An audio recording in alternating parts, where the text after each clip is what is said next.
Hello बच्चों, welcome to जोश education. मैं निर्मला आपके साथ।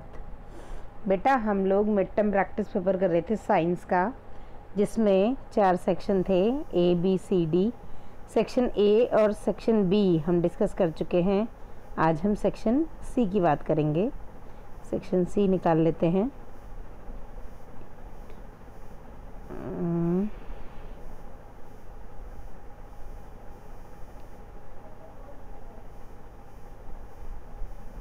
ये सेक्शन सी है। क्वेश्चन नंबर 27 हिंदी और इंग्लिश दोनों में डिस्कस होंगे क्वेश्चंस, ध्यान से सुनिएगा।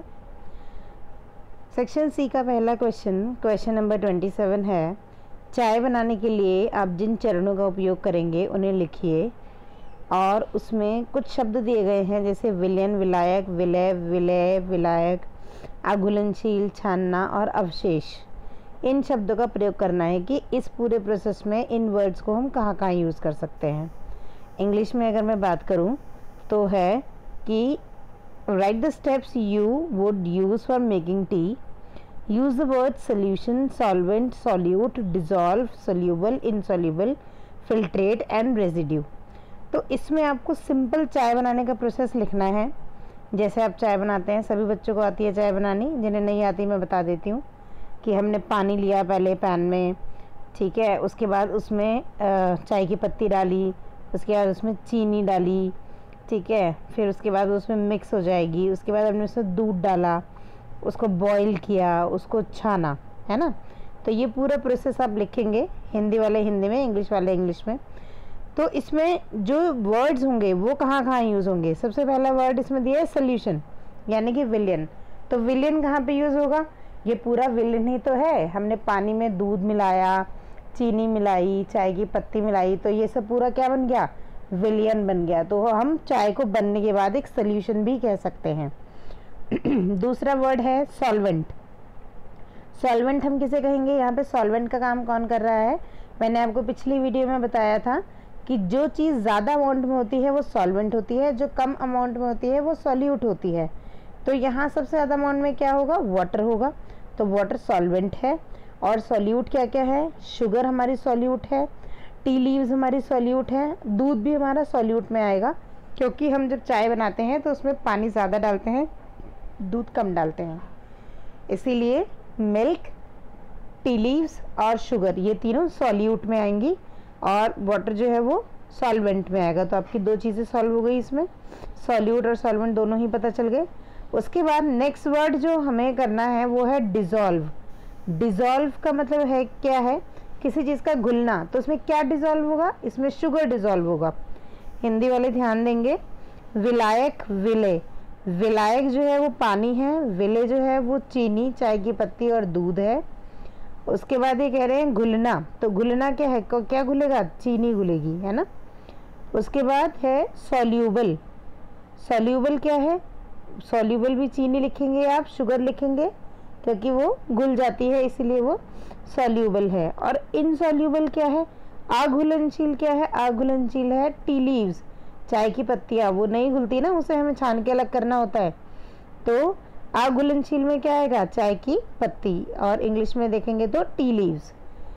उसके बाद है filtrate and residue. Filtrate and residue का क्या मतलब है? उसे हिंदी में कहेंगे छानन और अवशेष।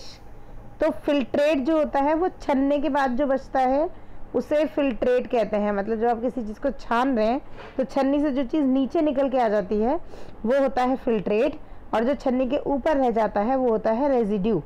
तो यहाँ पे फिल्ट्रेट क्या होगा? चाय होगी, और रेजिड्यू क्या होगा? टी लीव्स होंगी, जो कि आपकी छन्नी में बची हैं, ठीक है। हिंदी में अगर हम देखें तो छानना जो होगा वो क्या होगी? चाय, और अवशेष क्या होगा? चाय की पत्ती जो छन्नी में बची है। तो इस तरह से आप पूरा प्रोसेस लिख के चाय बनाने का, उसके बाद इसमें इन वर्ड्स को इंट्रोड्यूस करेंगे कि कौन सा वर्ड हम कहाँ पे यूज़ कर सकते हैं। सॉरी। इसी में अथवा में एक और क्वेश्चन दिया गया है, एक घोल में 320 मिलीग्राम पानी में 40 ग्राम सामान्य नमक होता है। विलयन के द्रव्यमान प्रतिशत द्वारा द्रव्यमान के रूप में इसकी सांद्रता को ज्ञात कीजिए। इंग्लिश में A solution contains 40 grams of common salt in 320 grams of water. Calculate the concentration in terms of mass by mass percentage of the solution. यहाँ पे आपको कॉन्सेंट्रेशन निकालना है, सांद्रता निकालनी है। तो बेटा इसका जो फॉर्मूला होता है वो होता है amount of solute upon amount of solution into 100।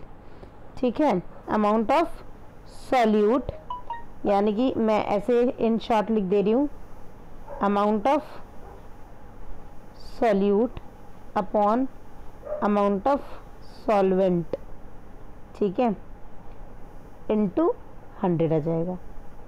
ठीक है, तो इसको हम करेंगे। तो इसमें जो अमाउंट ऑफ सॉल्यूट है, अमाउंट ऑफ सॉल्यूट कितना है, 40 ग्राम नमक घोला है, तो 40 ग्राम है अमाउंट ऑफ सॉल्यूट। ठीक है, अमाउंट ऑफ सॉल्यूट 40 ग्राम है हमारा, यानी कि 40। और अमाउंट ऑफ सॉल्वेंट कितना है, देखिए जो 320 था वो क्या है, वो सॉल्वेंट है और 40 ग्राम सॉल्यूट है, तो सोल्यूशन तो दोनों को मिला के ही बनेगा ना। तो इसके लिए आप दोनों को ऐड करेंगे, 320 प्लस 40 तो कितना बच जाएगा, कितना हो जाएगा, 360 हो जाएगा इनटू 100। ठीक है, आप इसको सॉल्व करेंगे, 0 से 0 चला जाएगा, 4 से 36 चला जाएगा, 9 सा। ठीक है, उसके बाद ये आएगा आपका 100/9 बच जाएगा, 100, एक मिनट, 100 डिवाइडेड बाय 9। उसके बाद जो भी आपका आंसर आएगा डेसिमल में आप उसे निकाल लेंगे, 11.11% आएगा इसका आंसर। इस तरह से आपको इसकी सांद्रता निकालनी है। ठीक है, हिंदी वाले बच्चों को मैं एक बार फिर से समझा दे रही हूँ। बेटा जो सॉल्यूट था, सॉल्यूट यानी कि जो हमने घोला है विले, वो 40 ग्राम है, विलायक जो है वो 320 ग्राम है, तो विलयन पूरा कैसे आएगा, इन दोनों को जोड़ के आएगा। तो विलयन की मात्रा हो जाएगी 320 और 40 360। और उसके बाद ये जो है आपका जो सॉल्यूट है यानी कि जो विलय है वो ऊपर 40 आएगा, नीचे 360 आएगा, और गुणा 100 करके आप इसे निकाल लेंगे। इसमें देखिए हिंदी में कुछ गलती दी हुई है, हिंदी में 320 मिलीग्राम लिखा हुआ है और 40 ग्राम सामान्य नमक लिखा हुआ है। मैंने कहा था जब ऐसे कुछ गलती होती है तो हम इंग्लिश वाले को मानते हैं। इंग्लिश में देखिए दोनों ग्राम्स में दिए हुए हैं, 40 ग्राम्स ऑफ कॉमन सॉल्ट और 320 ग्राम्स ऑफ वाटर, तो हम इंग्लिश वाला सही मानेंगे। तो यहाँ पे ये जो गड़बड़ है इसे ठीक कर लीजिए, ये मिलीग्राम नहीं होगा, ये ग्राम होगा। ठीक है, इसे ग्राम कर लीजिएगा। क्लियर? चलिए नेक्स्ट क्वेश्चन देखते हैं। अमीबा अपना भोजन कैसे प्राप्त करता है, उपयुक्त चित्र द्वारा समझाइए।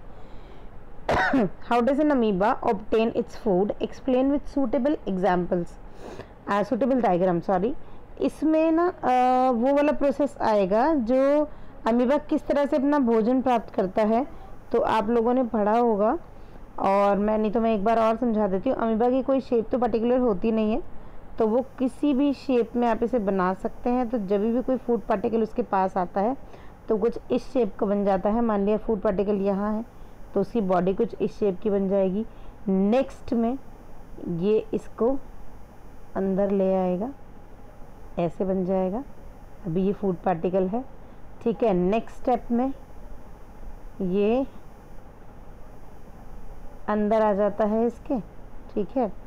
फिर इसमें ये डाइजेस्ट होने लगता है, सारे न्यूट्रिएंट्स जो है वो इधर आ जाते हैं और वेस्ट जो है वो यहीं पे रह जाता है।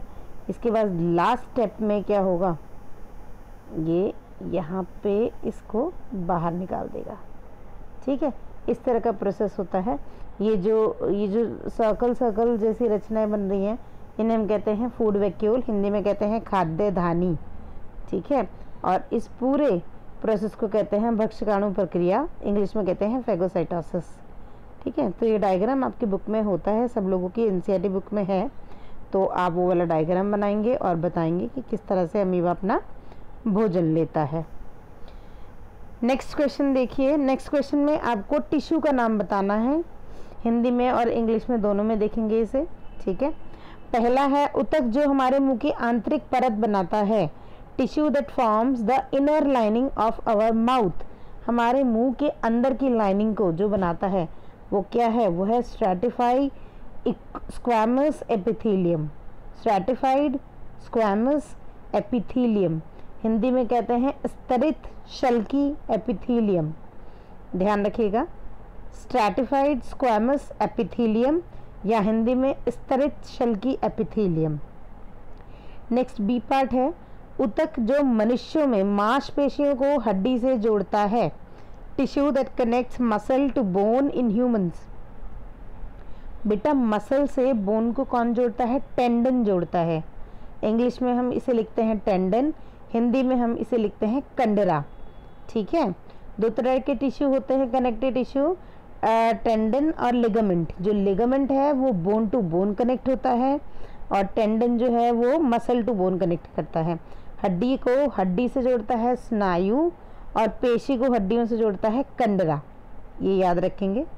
ठीक है, सी पार्ट जो है उसमें है ऊतक जो पौधों में भोजन का परिवहन करता है, tissue that transport food in plants.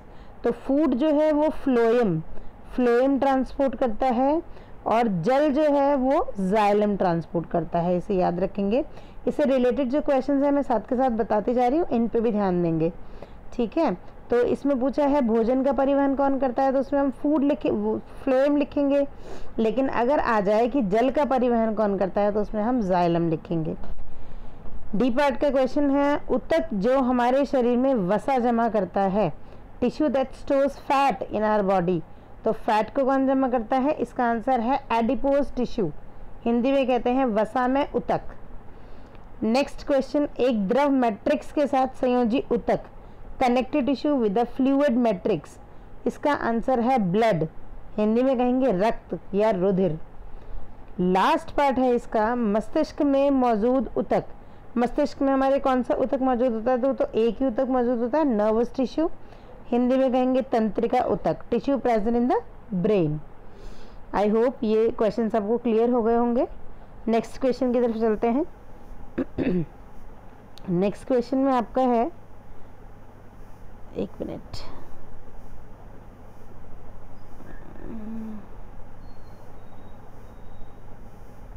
जी, धारीदार अरेखित और हृदय की मांसपेशियों के बीच उनकी संरचना और शरीर में स्थान के आधार पर अंतर स्पष्ट कीजिए।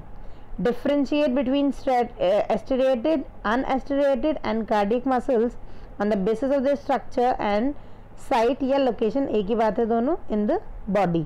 यानी कि आपको एस्टिरेटेड, अनएस्टिरेटेड और कार्डियक मसल में डिफरेंस बताना है on the basis of their structure and location. तो स्ट्रक्चर में अगर आप देखेंगे तो एस्टिरेटेड मसल जो होती है वो सिलेंड्रिकल होती है, ठीक है। अनएस्टिरेटेड जो है वो स्पिंडल शेप होती है और कार्डियक मसल जो है वो सिलेंड्रिकल होती है, ठीक है। तो एस्टिरेटेड मसल और कार्डियक मसल दोनों सिलेंड्रिकल होंगी। अंतर क्या होगा दोनों में? जो एस्टिरेटेड मसल है वो सिलेंड्रिकल होने के साथ साथ अनब्रांच्ड भी होती है, उसमें ब्रांचिंग नहीं होती, लेकिन कार्डियक मसल सिलेंड्रिकल होती है लेकिन ब्रांच्ड भी होती है साथ में। और अनएस्टिरेटेड मसल सिलेंड्रिकल नहीं होती, वो स्पिंडल शेप होती है, ठीक है। एस्टिरेटेड मसल में बहुत सारे न्यूक्लियस पाए जाते हैं, अनएस्टिरेटेड मसल में सिंगल न्यूक्लियस पाया जाता है, कार्डियक मसल में भी सिंगल न्यूक्लियस पाया जाता है। ये आपको रिटन में तो कहीं पर भी मिल जाएगा, बुक में भी मिल जाएगा, ठीक है, लेकिन इनको एक्सप्लेन करना ज़रूरी है। नेक्स्ट पार्ट है इसका कि एस्टिरेटेड मसल जो होती है उस पर डार्क और लाइट बैंड्स होते हैं, अलग अलग डार्क और लाइट बैंड। मैं थोड़ा सा आपको एक्सप्लेन कर देती हूँ। ये मान लिया ये एस्टिरेटेड मसल है तो यहाँ पे ऐसे ऐसे बेंडिंग होती है, ठीक है, ऐसे होता है, फिर ऐसे होता है, ऐसे, फिर ऐसे। तो ये डार्क बेंड्स हैं और ये बीच बीच में लाइट बेंड्स हैं, ठीक है। तो डार्क और लाइट बेंड्स होते हैं प्रेजेंट, ठीक है। ये अनएस्टिरेटेड में नहीं होते, ठीक है, कार्डियक में होते हैं लेकिन लेस प्रोमिनेंट होते हैं, इतने ज़्यादा प्रोमिनेंट नहीं होते, ठीक। उसके बाद इसको हिंदी में कैसे लिखेंगे मैं हिंदी में भी बता देती हूँ साथ के साथ। पहला पॉइंट मैंने आपको बताया था सिलेंड्रिकल, तो आप हिंदी वाले लिखेंगे इसको बेलनाकार। जो एस्टिरेटेड मसल होती है उसे हिंदी में रेखित पेशी कहते हैं, तो रेखित पेशी जो होती है वो बेलनाकार होती है। अशाखित यानी कि अनब्रांच, उसकी कोई ब्रांच नहीं होती, इसमें कोई शाखा नहीं होती, बेलनाकार होती है, अशाखित होती है और बहुकेंद्रकीय होती है। उसमें बहुत सारे केंद्रक होते हैं इसलिए बहुकेंद्रकीय। अनएस्टिरेटेड यानी कि अरेखित पेशी, अरेखित पेशी तरकु रूप होती है। तरकु रूप मतलब स्पिंडल शेप होती है। और एकल केंद्रक, एक ही केंद्रक होता है उसमें, इसलिए एकल केंद्रकीय होती है। और तीसरा है कार्डियक मसल, जिसे हम हिंदी में हृदय पेशी कहते हैं। तो हृदय पेशी बेलनाकार होती है, ब्रांच यानी कि शाखित होती है और एकल केंद्रकीय होती है। फिर उसके बाद नेक्स्ट पॉइंट जो हमने किया था उसको हम हिंदी में कैसे लिखेंगे कि जो रेखित पेशी होती है उसमें हल्के व गहरे रंग की पट्टियां उपस्थित होती हैं, बैंड्स। और जो अरेखित पेशी होती है उसमें गहरे और काले रंग की पट्टियां या हल्के रंग की पट्टियां अनुपस्थित होती हैं। और जो हृदय पेशी होती है उसमें पट्टियां होती हैं लेकिन अपेक्षाकृत हल्की पट्टियां होती हैं। ठीक है, इस तरह से हम इसे लिखेंगे। उसके बाद इसकी लोकेशन के बेसिस पे, ये तो स्ट्रक्चर हो गया। अब हम लोकेशन की अगर हम बात करें कि लोकेशन के किस तरह से वो होगा, तो जो आपकी ये है रेखित पेशियाँ जनरली हैंड्स में और लेग्स में पाई जाती हैं। ठीक है, जो एस्टिरेटेड मसल्स हैं वो हैंड्स में और लेग्स में पाई जाएंगी। रेखित पेशी में अगर आप हिंदी में लिखेंगे तो वो सामान्यतः हाथ और पैर में पाई जाती हैं। अनएस्टिरेटेड मसल्स जो हैं वो मुंह के अंदर, आमाशय में, छोटी आंत में। ठीक है, मतलब ये आपके स्टमक में पाई जाएंगी, ये आपके माउथ के अंदर पाई जाएंगी, ये आपके स्मॉल इंटेस्टाइन में पाई जाएंगी। ठीक है, और जो हृदय पेशी हैं यानी कि जो कार्डियक मसल्स हैं वो केवल हार्ट में पाई जाती हैं। ठीक है, इसका एक और वो मैं बता देती हूँ आपको जिससे कि आपको याद रहेगा। जो एस्टिरेटेड मसल्स हैं यानी कि जो रेखित पेशी हैं वो हाथ पैरों में पाई जाती है ना, ऐच्छिक पेशियां भी कहते हैं, क्योंकि हमारे हाथ और पैर हमारी इच्छा से काम करते हैं। हम जब चाहे अपना हाथ उठा सकते हैं, हम चाहे अपना हाथ हिला सकते हैं, हम चाहे अपने पैर हिला सकते हैं, हम चाहे अपने पैर उठा सकते हैं, कूद सकते हैं, हाथों को हिला के डांस कर सकते हैं। ये सब क्योंकि ये रेखित पेशियों से काम करते हैं, ये हमारी इच्छा से चलता है, इसीलिए इसे ऐच्छिक पेशियां भी कहते हैं।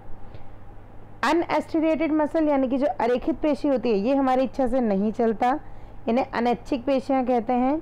जैसे हमारे आमाशय में डाइजेशन हो रहा है, हमारे स्टमक में डाइजेशन हो रहा है, तो ये हमारी मर्ज़ी से नहीं हो रहा है। अगर हम चाहें कि भाई हम कहीं जा रहे हैं, हम उस वहाँ जाने में 2 दिन लगेंगे, तो हम 2 दिन का खाना एक साथ खा लेते हैं, फिर उसे धीरे धीरे डाइजेस्ट करते रहेंगे, तो ऐसा तो नहीं होगा ना। डाइजेशन का जो भी टाइम है, जितना भी टाइम लगना है वो टाइम लगेगा ही, और उतने टाइम में वो डाइजेस्ट हो जाएगा, हमें दोबारा भूख लगेगी। हम 2 दिन का 4 दिन का खाना एक साथ नहीं खा सकते, क्योंकि ये हमारी इच्छा में नहीं, हमारी इच्छा से ये पेशियां काम नहीं करती। हमारा ब्रीदिंग प्रोसेस है वो हमारी इच्छा से काम नहीं करता। तो ये सारा किससे कंट्रोल होता है? अनैच्छिक पेशियों से, इनवॉलंटरी मसल से कंट्रोल होता है, जिन्हें हम अनएस्टिरेटेड मसल्स भी कहते हैं। और तीसरे जो कार्डियक मसल्स हैं वो भी इनवॉलंटरी मसल्स हैं, वो भी हमारी इच्छा से काम नहीं करती हैं। ठीक है, तो ये आपके डिफरेंस थे on the basis of structure and on the basis of location. Next question की अगर हम बात करें तो ये एक न्यूमेरिकल है, ध्यान से सुनेंगे। एक स्थिर स्थिति से शुरू करते हुए, मतलब 0 से शुरू होगा, जो इनिशियल वेलोसिटी होगी, जो प्रारंभिक वेग होगा वो 0 लिखेंगे, क्योंकि स्थिर स्थिति थी, पहले रुकी हुई स्थिति थी। राहुल अपनी साइकिल को 30 सेकंड में 6 मीटर पर सेकंड का वेग प्राप्त करने के लिए पैडल करता है। यानी कि 30 सेकंड में उसकी जो वेलोसिटी थी, इनिशियल वेलोसिटी थी 0, फाइनल वेलोसिटी कितनी आ गई है? 6 आ गई है, 6 मीटर पर सेकंड, है ना।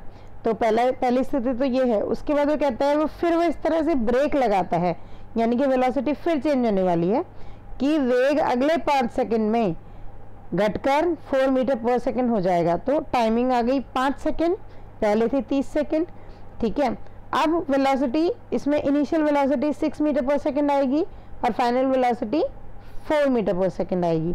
तो दोनों ही सिचुएशंस में हमें एक्सेलरेशन निकालना है, त्वरण निकालना है। मैंने इंग्लिश में साथ के साथ बताया है, आई डोंट थिंक कि कोई प्रॉब्लम होगी, समझ में आ गया होगा। तो इसमें देखिए सिचुएशन 1 की अगर हम बात करें तो वहाँ पे जो u आएगा वो 0 आएगा, है ना। u यानी कि इनिशियल वेलोसिटी 0, v जो है वो 6 आएगी, ठीक है, t जो है वो 30 आएगा, है ना। तो यहाँ पे एक्सेलरेशन का फॉर्मूला क्या होता है? एक्सेलरेशन का फॉर्मूला होता है v, एक minute, v minus u upon t, क्या है ये? a इज इक्वल टू, है ना, एक्सेलरेशन का फॉर्मूला है। तो v क्या था? v था 6, u था 0 अपॉन 30, है ना। इसको आप सॉल्व करोगे, 6 में से 0 गया तो 6 ही आएगा, 6 अपॉन 30 तो 1 अपॉन 5 आएगा। 1 अपॉन 5 जब आप लिखोगे इसे, 1 अपॉन 5 को आप 0.2 लिख सकते हैं, है ना। तो 0.2 इसकी यूनिट ध्यान रखिएगा, त्वरण की जो यूनिट होती है वो होती है मीटर पर सेकेंड स्क्वायर, ठीक है। यूनिट को ध्यान रखना बहुत ज़रूरी है, यूनिट एकदम ठीक होनी चाहिए। तो ये हो गई सिचुएशन 1। सिचुएशन 1 में जो था इसका एक्सेलरेशन यानी कि जो इसका त्वरण आया वो आया 0.2 मीटर पर सेकेंड स्क्वायर। सेकेंड सिचुएशन में हमें क्या करना था? सेकेंड सिचुएशन में जो इनिशियल वेलोसिटी थी वो आएगी आपकी क्या? वो आएगी आपकी 6, ठीक है, और जो फाइनल वेलोसिटी थी वो आएगी आपकी 4। तो 4 पहले रखेंगे, 4 माइनस 6 अपॉन कितना टाइम लगा था? 5 सेकेंड लगे थे। तो अब 4 में से 6 गए तो -2 आएगा, -2 अपॉन 5, तो ये आएगा 0.4, लेकिन किस में? माइनस में आएगा, मीटर पर सेकेंड स्क्वायर, ठीक है। और ये जो माइनस है, ये माइनस क्या शो करता है? माइनस जो है, माइनस मीन्स रिटार्डेशन, ठीक है, माइनस मीन्स रिटार्डेशन,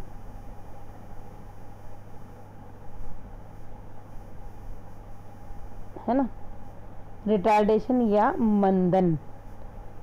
हिंदी वाले बच्चे से मंदन लिखेंगे, मंदन, है ना, क्योंकि स्पीड जो थी वो कम हुई थी, ब्रेक लगाने से स्पीड कम हुई थी, तो इसीलिए वो नेगेटिव साइन शो कर रहा है। नेगेटिव साइन का मतलब होता है कि मंदन हुआ है, रिटार्डेशन हुआ है।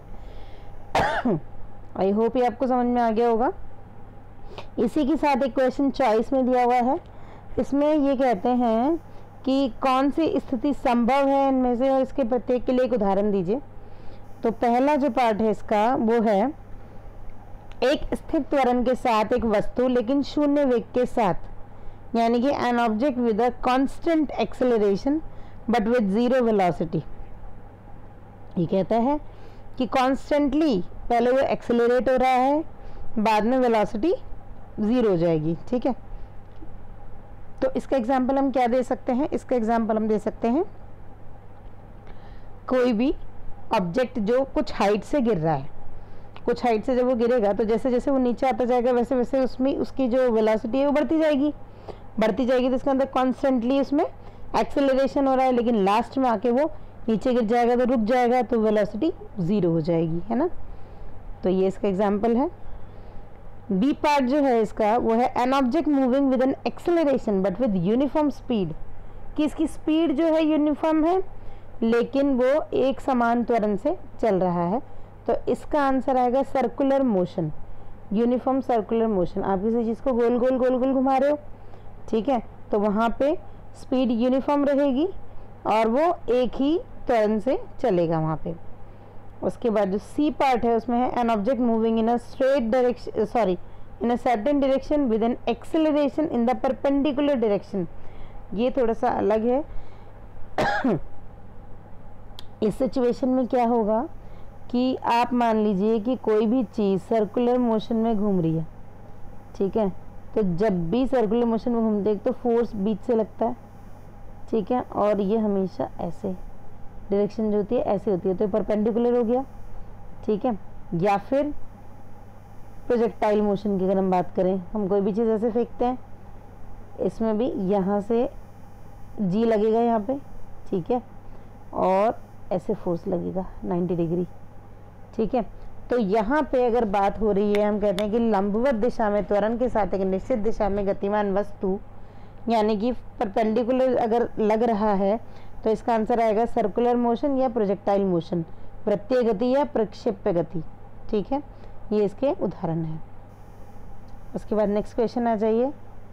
प्रत्येक के लिए उपयुक्त उदाहरणों के साथ न्यूटन के गति के नियमों का संक्षेप में वर्णन कीजिए। इसका मतलब इसमें हमें क्या करना है, describe in brief the Newton's law of motion with suitable example for each.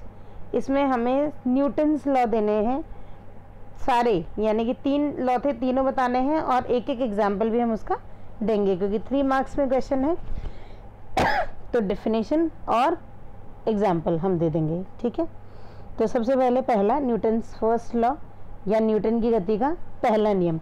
Newton की गति के पहले नियम बेटा क्या कहता है, वो ये कहता है कि कोई वस्तु अगर विरामावस्था में है तो वो विरामावस्था में ही रहेगी, मतलब वो रुकी ही रहेगी। कोई वस्तु अगर रुकी है तो वो रुकी ही रहेगी, या वो चल रही है तो वो चलती ही रहेगी जब तक कि इस पर कोई बाह्य बल न लगाया जाए। ये न्यूटन की गति का पहला नियम है। इंग्लिश में आप लिखेंगे तो लिखेंगे an object will not change it's motion unless a force acts on it. ठीक है, ना तो वो अपना चलती हुई चीज़ रुकना चाहती है, ना रुकी हुई चीज़ चलना चाहती है अनटिल अनलेस उस पर कोई बल न लगाया जाए। ठीक है, इसके एग्जाम्पल बहुत सारे हैं बेटा। जब हम बस में चल रहे होते हैं, चलती बस अगर अचानक से रुक जाती है तो हमें आगे की तरफ धक्का लगता है, ये इसका एग्जाम्पल है। ठीक है, आप अपने कारपेट पे डंडा मार के इसकी धूल झड़ाते हो, ये भी फर्स्ट लॉ ऑफ मोशन है। ठीक है, इसका मैं आपको कोई एक चीज़ वो समझा देती हूँ। जब हम बस में चल रहे होते हैं तो जब बस चल रही होती है, साथ में हम बस के अंदर बैठे हैं, लेकिन हमारा शरीर तो गतिमान है बस के साथ। ठीक है, हमारी बॉडी जो है वो उस समय मोशन में है, भले ही हम अपने पैरों से नहीं चल रहे लेकिन बस के साथ साथ हम चल रहे हैं। लेकिन जैसे ही बस रुकेगी, बस में तो ब्रेक लग गए, बस रुक गई, लेकिन हमारी बॉडी जो है वो गतिमान थी, वो गतिमान ही रहना चाहती है। तो हमारी बॉडी का वो हिस्सा जो बस के कांटेक्ट में नहीं है वो आगे की तरफ चलने लगता है। तो जो हमारी कमर से ऊपर का हिस्सा है, जो कि अगर हमने टच नहीं कर रखा है बस की सीट से पीछे, अगर हमने बस की सीट से पीछे टच कर रखा है तो कम झटका लगेगा। लेकिन अगर हम फ्रीली बैठे हुए हैं बस की सीट से, अगर हमारा अपर बॉडी टच नहीं है तो हमें आगे की तरफ झटका लगता है, क्योंकि हमारी बॉडी को ये नहीं पता था कि ब्रेक लगा है, हमें रुकना है, तो वो मोशन में ही रहना चाहती थी। तो वो शरीर जो है, वो जो बॉडी का जो अपर जो पार्ट है वो आगे की तरफ चला जाता है, तो हमें झटका लगता है। ठीक है, और दूसरा एग्जाम्पल जो मैंने आपको बताया कारपेट है। कारपेट को आप डंडे से उस पर मारेंगे, कहीं हैंग करके, कहीं लटका के आप उस पर डंडे से मारेंगे तो क्या होगा, कारपेट तो पीछे चला जाएगा क्योंकि आप उस पर स्टिक से उसको पीट रहे हैं। लेकिन जो डस्ट पार्टिकल्स हैं, डस्ट पार्टिकल्स क्योंकि वो एक जगह रुके हुए थे कारपेट पे, तो वो रुके ही रहना चाहते हैं, तो कारपेट पीछे चला जाता है स्टिक से मारने पर, लेकिन डस्ट पार्टिकल्स वहीं रह जाते हैं, तो डस्ट पार्टिकल्स से अलग हो जाते हैं। ये है न्यूटन्स फर्स्ट लॉ। ठीक है, न्यूटन की गति का पहला नियम, इसे जड़त्व का नियम भी कहते हैं। क्लियर। नेक्स्ट लॉ की अगर हम बात करें, सेकंड लॉ, तो न्यूटन की गति का दूसरा नियम क्या कहता है। न्यूटन की गति का दूसरा नियम कहता है कि किसी वस्तु पर बल वस्तु के द्रव्यमान व त्वरण के गुणनफल के समान होता है। ठीक है, इसे संवेग भी कहते हैं। द्रव्यमान गुणा वेग इज इक्वल टू संवेग। ठीक है, तो इसमें हम क्या कर रहे हैं, the force on an object is equal to its mass and product of acceleration. ठीक है, इसके लिए एक फार्मूला है F is equal to ma। जो फोर्स है, जो बल है, वो द्रव्यमान और त्वरण के गुणनफल के बराबर होता है। मास इंटू एक्सेलरेशन के प्रोडक्ट के इक्वल होता है क्या, फोर्स। ठीक है, ये Newton second law of motion था, न्यूटन की गति का दूसरा नियम। इसका जो एग्जाम्पल है बेटा, इसका एग्जाम्पल है कि जो क्रिकेट प्लेयर होते हैं, जब वो कैच पकड़ते हैं तो अपने हाथों को पीछे की ओर खींच लेते हैं। क्यों खींच लेते हैं पीछे की ओर, जिससे कि उनके हाथ पे चोट ना लगे। ठीक है, द्रव्यमान गुणा वेग था ना, तो बहुत ज़ोर से गेंद आ रही है, फोर्स ज़्यादा लगेगा, द्रव्यमान भी ज़्यादा है, गेंद भारी है, आप अपने हाथों को पीछे कर लेंगे। ठीक है, तो उससे आपको कम चोट लगेगी। ये न्यूटन की गति का दूसरा नियम है। Newton third law of motion की अगर हम बात करें, न्यूटन का तीसरा नियम क्या कहता है। तीसरा नियम कहता है क्रिया के विपरीत प्रतिक्रिया होती है। When two objects interact, they apply force to each other of equal magnitude and opposite direction. Yeah, there is a equal reaction of every action, है ना। कि हर क्रिया के प्रति प्रतिक्रिया होगी। ठीक है, इसके एग्जाम्पल बेटा बहुत सारे हैं। जैसे आप बॉल फेंकते हो दीवार पे ज़ोर से तो वो बाउंस बैक होकर आपके पास आती है। ठीक है, आप रिवॉल्वर से आपने टीवी में देखा होगा गोली चलाते हुए, तो जब कोई भी गोली चलाता है तो झटका उसके कंधे पे भी लगता है, उसके हाथ में भी लगता है, उसका हाथ पीछे की तरफ जाता है। ठीक है, गोली आगे की तरफ जाती है तो उसका हाथ पीछे की तरफ जाता है। इसके अलावा जब हम नाव चलाते हैं, बोटिंग की होगी आप लोगों ने, जब हम नाव चलाते हैं तो नाव चलाने के लिए जो हमें वो पैडल मिला होता है, हैंडल मिला होता है सॉरी, जिससे हम पानी पीछे की तरफ करते हैं, तो हम पानी को पीछे की ओर धकेलते हैं तो हमारी नाव आगे की ओर जाती है। एक और एग्जाम्पल देखेंगे, जब हम दौड़ रहे होते हैं तो हमारे पैरों से हम कोशिश करते हैं ज़मीन को पीछे की तरफ धकेलने की, बदले में ज़मीन हमें आगे की तरफ धकेलती है और हम आगे बढ़ते हैं, हम आगे की तरफ दौड़ते जाते हैं। तो ये था न्यूटन की गति का तीसरा नियम, थर्ड लॉ ऑफ मोशन। ठीक है, एक्शन रिएक्शन लॉ कहते हैं इसे, कि हर क्रिया के प्रति प्रतिक्रिया होती है। तो ये थे न्यूटन के तीनों लॉज। आई होप आप लोगों को समझ में आए होंगे। नेक्स्ट क्वेश्चन और इस सेक्शन का लास्ट क्वेश्चन है, कैप्चर फिशिंग, मैरीकल्चर और जलीय कृषि में कैसे अंतर स्पष्ट करते हैं। How do you differentiate between capture fishing, mariculture and aquaculture. ये बस तीनों में आपको डिफरेंस बताना है कि कैप्चर फिशिंग क्या है, मैरीकल्चर क्या है और एक्वाकल्चर क्या है। कैप्चर फिशिंग जो है बेटा, कैप्चर फिशिंग में क्या है, कोई भी नेचुरल सोर्स आप ले लीजिए, नेचुरल सोर्स जैसे कि नदी हो गई, जैसे कि लेक हो गई, कोई भी सी हो गया ना, कहीं से भी आप अगर फिशिंग कर रहे हैं, मछली पकड़ रहे हैं, तो उसमें उसको हम कहते हैं कैप्चर फिशिंग। ठीक है, मैरीकल्चर में सिर्फ अगर आप सी वाटर मतलब मराइन वाटर से अगर आप वो पकड़ रहे हैं, मछली पकड़ रहे हैं, तो हम उसे मैरीकल्चर कहेंगे। और एक्वाकल्चर किसे कहेंगे, अगर आप फ्रेश वाटर से मछलियाँ पकड़ रहे हैं तो हम उसे एक्वाकल्चर कहते हैं। मतलब कैप्चर फिशिंग के अंदर दोनों ही आएंगे, चाहे आप मराइन से पकड़ें चाहे आप फ्रेश वाटर से पकड़ें, वो दोनों ही आ जाएंगे कैप्चर फिशिंग में। मैरीकल्चर स्पेसिफिकली सी वाटर के लिए है और एक्वाकल्चर स्पेसिफिकली फ्रेश वाटर के लिए है। ठीक है, तो it was all about section C. अगर कोई भी आपको चीज़ समझ में नहीं आई है, कोई डाउट है किसी क्वेश्चन में, तो आप मुझे कमेंट बॉक्स में लिख सकते हैं।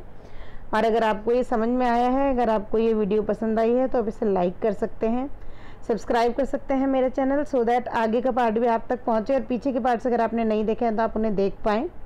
ठीक है, कोई भी डाउट हो तो मुझे कमेंट करें। Okay, thank you.